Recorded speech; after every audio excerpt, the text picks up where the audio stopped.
Welcome to our channel. Today we how to enable building a volunteer intake app with Smartsheet, full guide step by step clearly. Start by signing in to your Smartsheet account. If you don't have an account, create one by visiting the Smartsheet website. Once logged in, click on the Home tab at the top left of the screen. Select Create New from the options available. Choose Blank Sheet to start your volunteer intake app from scratch. Name your sheet Volunteer Intake App.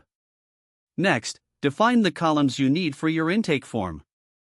Common columns may include name, email, phone number, availability, skills, and interests.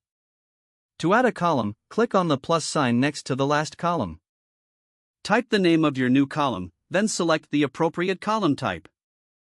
For instance, use text/number for name and email, and drop-down list for skills and interests. Once your columns are created, you can start designing the form. To do this, click on the Forms tab in the top menu. Select Create Form to launch the form builder. Drag and drop the relevant columns into the form layout. Ensure to clearly label each field for easy understanding. You can mark certain fields as required to gather necessary information. Next, customize the form settings by clicking on the Settings icon. Adjust notification settings to alert you when someone submits the form. Once you are satisfied with your form, click Save.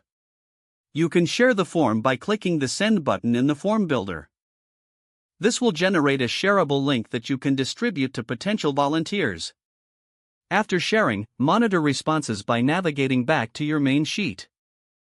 As volunteers submit their information, responses will populate in the sheet you created.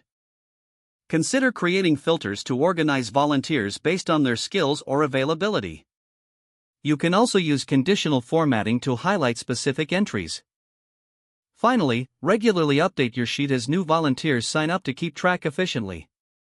With these steps, your volunteer intake app is fully functional and ready to help. Explore additional features in Smartsheet to enhance your app even further as needed. If the page does not load, refresh the browser or try again in a private or incognito window. Don't forget to like this video and subscribe to our channel for more step-by-step tech guides.